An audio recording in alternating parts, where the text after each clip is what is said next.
RMC, 18h-20h, c'est le Moscato Show avec Vincent Moscato. Moscato Show. Mais tout de suite, on part en mer avec François Gabard. Il y va pas. On va y aller ou pas? Attention, 5, 4, 3, 2, 1. C'est bon. Fais gaffe, t'arrêtes pas. On est parti. Bon, pour le moment, le fichier, Mich, il met la droite plus tard. Et du coup, partir tribord, bien serré. Si les mecs ils envoient derrière, on part avec eux, quoi. C'est beau, c'est l'aventure humaine, quoi.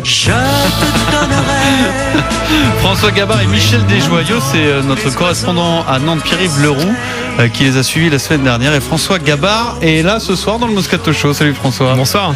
Le vainqueur du Vendée. Alors aujourd'hui, Massif a annoncé un plan, mais alors hyper ambitieux. On va en parler jusqu'en 2019. Hein, c'est ça. Alors, ambition, c'est important d'avoir de l'ambition.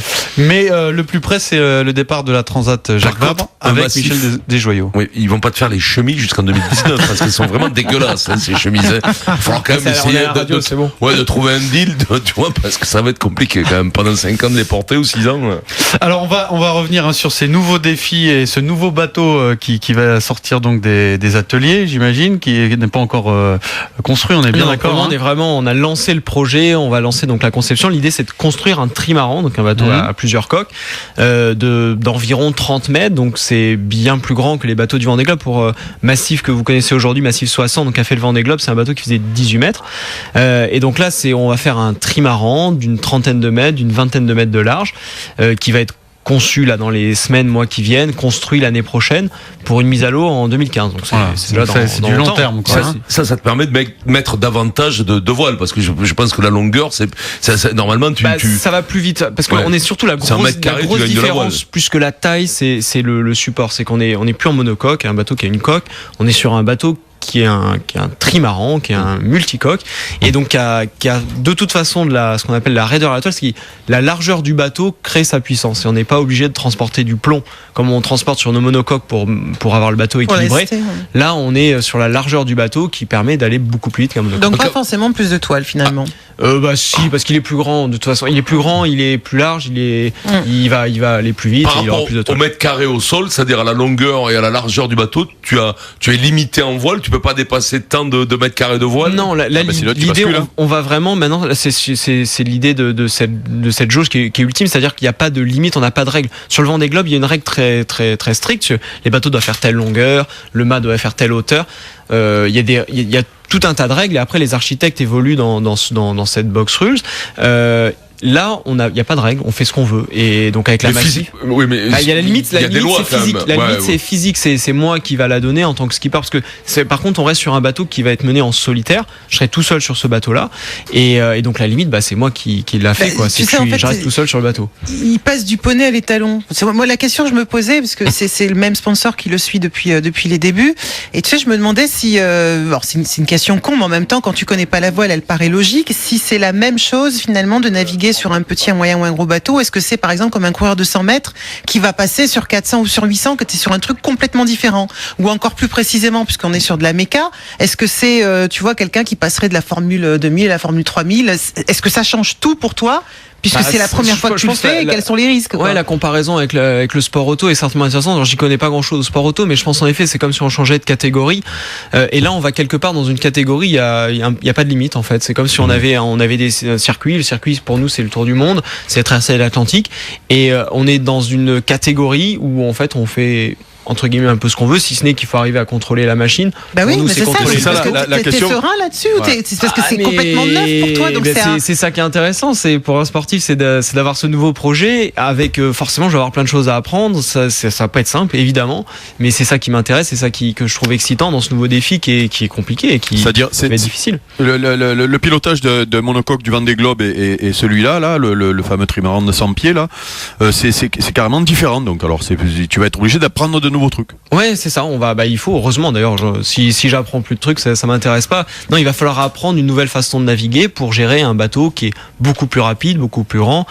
Ça va pas être le même défi et c'est ça qui m'intéresse. François Gabard, le vainqueur du Vendée, est là pour nous présenter ses futurs défis. Alors le court terme, c'est la Transat Jacques Vabre. On va y revenir, mais puisqu'on est parti sur ce futur multicoque qui est censé tout faire péter, dis-nous un peu quel est le but. Je crois que vous avez l'intention de battre à peu près tout ce qui existe en termes de records en voile, non? Traversée de l'Atlantique, tour du monde. L'idée, l'objectif du Rhum, vous voulez tout faire. L'objectif à terme, c'est de faire un tour du monde en multicoque, donc sur ce bateau, faire un tour du monde, ce qui est pas rien déjà, c'est un défi qui est compliqué. Trophée Jules Verne.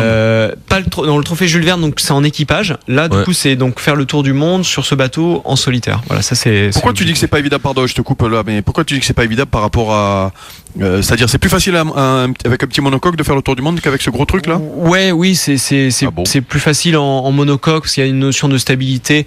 Le bateau ne peut pas chavirer. Un multicoque, ça peut chavirer. Il faut bien être conscient de ça, donc je vais avoir cette pression sur les épaules en permanence et la taille du bateau fait que il faut gérer cette taille du bateau qui va aller beaucoup plus vite. Et en plus, tu ne le connais pas.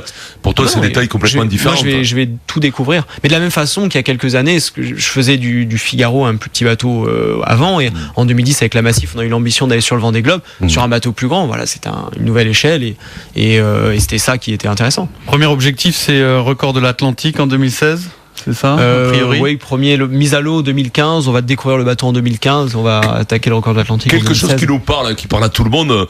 Tu pars de la Bretagne, tu vas à New York, combien tu peux mettre de temps avec un bateau comme ça? Ça parle à tout le monde. Tu vois, parce qu'un nombre de miles, tout ça, c'est quand même. De New York à la Bretagne, en équipage, c'est. Je sais même plus, c'est aux alentours de 4 jours. Et en solitaire, le record a été battu il y a pas longtemps, c'est 5 jours. Ouais. Parce que tu vois, à New York, j'ai un copain qui a un restaurant, le tournesol. Chaque fois, c'est un comique de répétition. Et encore, on se rend compte 5 jours, c'est super rapide. Tu parles le lundi matin, tu dis à ta femme, je reviens en fin de semaine. Et le Titanic, mettait quoi, 6 jours, 7 jours, enfin, il a essayé, mais. Non, mais il est jamais arrivé. Quelle question? C'était 5-6 jours, là. La comparaison est pas super. On te souhaite, François, de faire le même périple que le Titanic. Prenons un exemple qui marche, le Concordia, mettons. Concordia. François Gabard, ce soir dans le Moscato Show. Les trucs qui envoient un peu du bois, c'est 6 jours, 7 jours. Et vous les bateaux à moteur, vous êtes plus vite. C'est extraordinaire. Est-ce que tu veux t'attaquer à l'un des défis les plus fous de la voile, à savoir le tour du monde, entre guillemets, à l'envers, c'est-à-dire contre les vents et contre les. En reculant. C'est-à-dire t'es derrière, marche arrière, avec le gouvernail, tu fais les créneaux comme ça. Avec des menottes, les mains dans le dos. À l'envers, c'est-à-dire contre le vent et contre les courants. Non, j'avoue qu'aujourd'hui ça m'intéresse pas du tout. Je préfère y aller le plus vite possible sur un grand bateau dans le bon sens. Alors sur ce genre de bateau, et sur le dos. Attends, la deuxième question. Tu fais le tour du monde en combien de temps? La deuxième question, pas si con finalement. On se prépare comment quand on passe sur ce type de bateau par rapport à... Dommage, elle avait bien la question de Pierrot. Non, celle-là, elle est con. Je te jure, elle avait bien la question de Pierrot. C'est logique. Mais non. Je te promets, elle est très con. Alors vas-y, réponds. Vincent. Oui. Réponds. Non. Non, on se prépare comment par rapport au bateau précédent? Faut naviguer, on découvre. Est-ce qu'il y a plus de parties physiques? Oui, le bateau va être physique, ça c'est sûr. Le bateau va être physique. Il y a beaucoup de préparation physique, c'est certain. Et puis après, il faut s'approprier le bateau. Donc, il faut naviguer au début en équipage. J'ai navigué avec d'autres personnes. Et puis, au fur et à mesure, le nombre de personnes à bord du bateau va réduire jusqu'à ce que je sois tout seul. Et puis, on va au début naviguer autour de la Bretagne, dans le golfe de Gascogne, dans l'Atlantique. Et puis, au fur et à mesure, on va aller plus loin jusqu'à partir sur un tour du monde. Oui, tu vois, Marie. Je t'avais dit qu'on parlerait que de conditions physiques. Je t'avais dit. Bien sûr, on y arriverait. Souvent, tu dis, c'est pas la taille qui compte. T'as vu, 30 mètres, c'est beaucoup plus. Faut les pousser quand même. François, avec. T'es content? Il est content? Il est content, papa? François, avec Massif, on est vraiment à la pointe de la technologie de la voile. Et d'autant plus, j'imagine, avec ce futur multicoque qui va sortir donc des chantiers navals. Mais c'est vrai que la semaine dernière, on recevait 2 garçons, Yvan Bourgnon et Vincent Beauvarlet, qui sont un peu à l'opposé, qui eux ont une toute autre approche et qui tentent des défis un peu dingues, c'est vrai, qui nous semblent un peu dingues, mais qui surtout sont pas loin des mains attachées dans le dos et du cloche-pied. Voilà, qui sont à l'opposé justement de la recherche de la performance. Là, ils vont partir entre guillemets sur une coque de noix, faire le tour du monde. Alors, écoute un peu comment ils voient justement cette différence entre eux et un marin comme toi. C'est vrai qu'aujourd'hui, on est devenu sur une voie d'ingénieurs. Les François Gabard, les Camas, ce sont des gens très pointus, très bons, mais qui sont des vrais ingénieurs et qui passent beaucoup de temps sur les ordinateurs, sur leur pilote automatique, sur la technologie. Et finalement, on est devenu dépendant de toute cette technologie. Le bateau, l'ordinateur nous dit quasiment au degré près la trajectoire qu'on doit suivre, parce qu'il y a des simulateurs, il y a des tas d'aides à la navigation. Et c'est vrai que nous, on a envie de revivre le truc où on voit un nuage là-haut, il est noir. Est-ce qu'il faut passer à gauche, à droite? Est-ce que finalement ils sont plus marins que toi, entre guillemets? Marin, j'en sais rien. Le marin d'aujourd'hui, justement, se sert des outils qu'on a, et en effet, on se sert de la technologie, et j'adore ça. Mais je pense qu'il faut juste arriver à bien gérer les deux. Et ce qui est intéressant, c'est être capable de servir de la technologie, et par contre d'avoir un sens marin pour bien la gérer. Et aujourd'hui, s'il suffisait juste de suivre ce que nous dit l'ordinateur, on a tous les mêmes ordinateurs. Il vend aussi son challenge.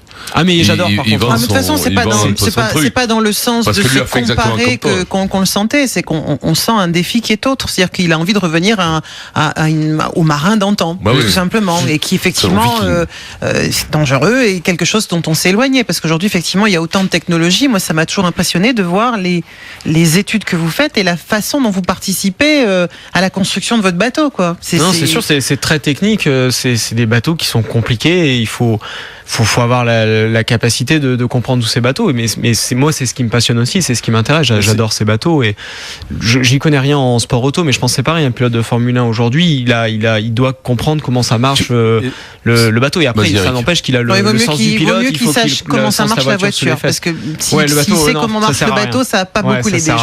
Et justement, c'est quoi ton implication sur la construction du fameux trimaran là? C'est quoi ton implication? L'implication, elle est totale, parce qu'on part déjà d'une feuille blanche, et ça va être à moi, avec mes équipes, d'arriver à créer un bateau qui correspond au cahier des charges qu'on a fixé avec la Massif, ouais. Ton passé d'ingénieur me sert.